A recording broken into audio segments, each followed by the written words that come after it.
Ya estamos en línea con Rodrigo Parra, ingeniero electrónico y analista de datos. De un dato que la verdad es que yo no creo verosímil.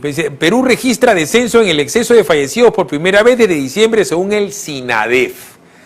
Yo la verdad a estas alturas ya dudo de todo por una elemental razón. Porque nos han dicho que no hay camas hospitalarias, nos han dicho que además no hay camas UCI.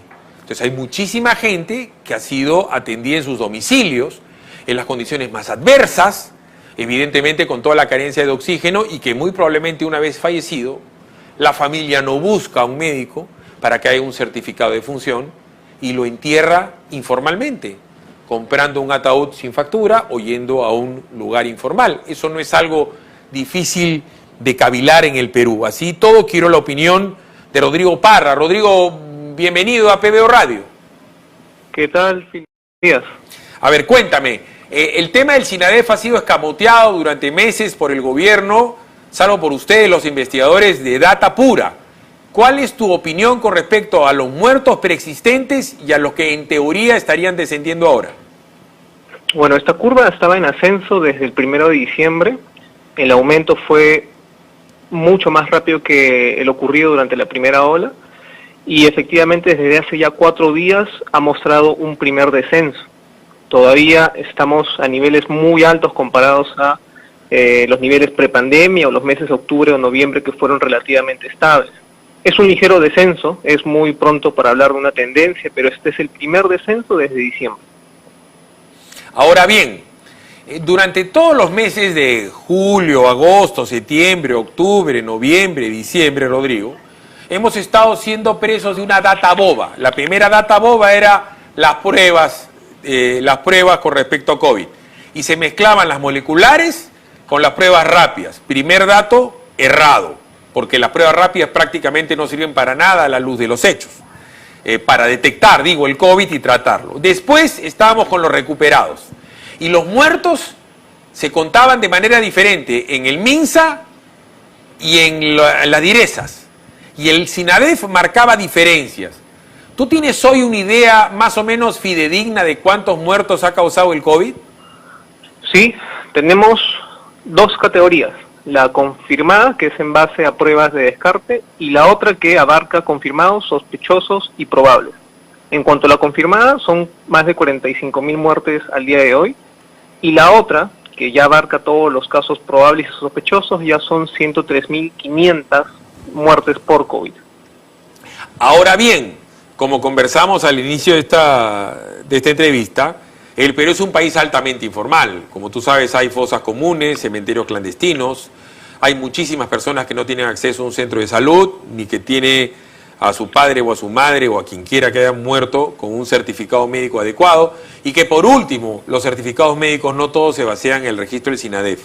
¿Tenemos entonces cómo realmente saber cuánta gente murió si no tenemos la data de la clandestinidad de la muerte? Tenemos un estimado. Como tú bien mencionas, esta falta de cobertura o digitalización de los expedientes de defunciones existe.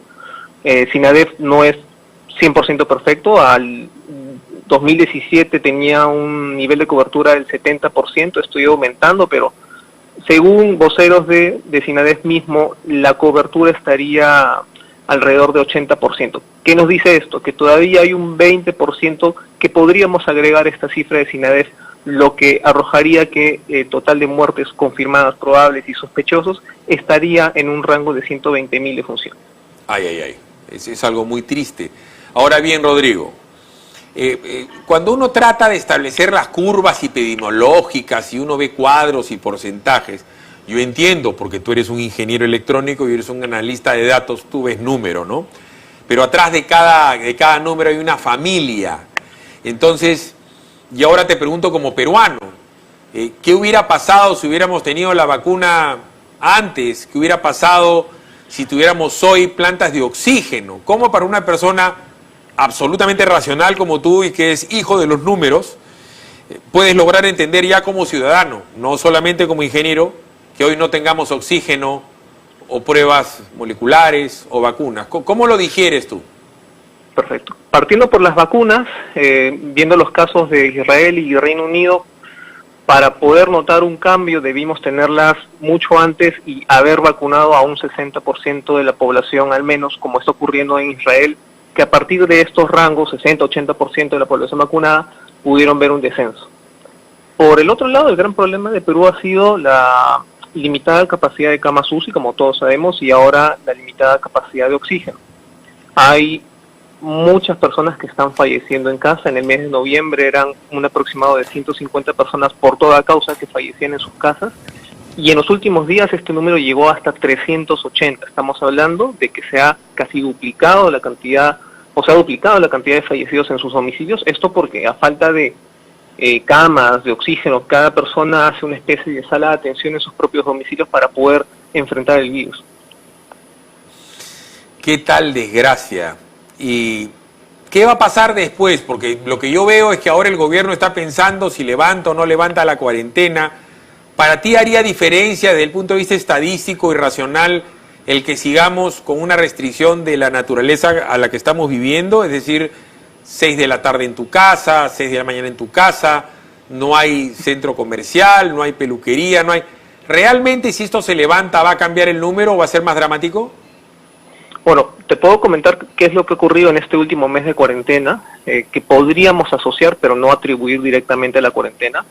La positividad, que es la cantidad de contagios, se mantiene y dejó de aumentar. La cantidad de ocupación de camas UCI por día y hospitalizaciones, si bien sigue aumentando, no en la misma velocidad que hace un mes. Y finalmente los fallecidos después de casi un mes han comenzado a descender. Como te digo, estamos asociando dentro de esta ventana o marco de tiempo de la cuarentena que podría ser un efecto. Lamentable Lima, que es una de las regiones donde se ha visto que no se ha podido respetar tanto por muchos motivos, como tú dices, las personas que necesitan trabajar, es una de las últimas regiones que ha podido ver una disminución en las muertes y por ende también la disminución la hemos visto a nivel nacional. Bueno, ojalá que todo mejore. La verdad es que ya estamos en manos de Dios, ¿no es cierto? Porque la situación es muy, muy alarmante desde el punto de vista logístico. Rodrigo, ha sido como siempre muy amable con nosotros. Muchas gracias, Filipe. Gracias. Buenos días. Estamos, como siempre le digo, a la de Dios. A la ya que echó. O sea, así por feo que suene.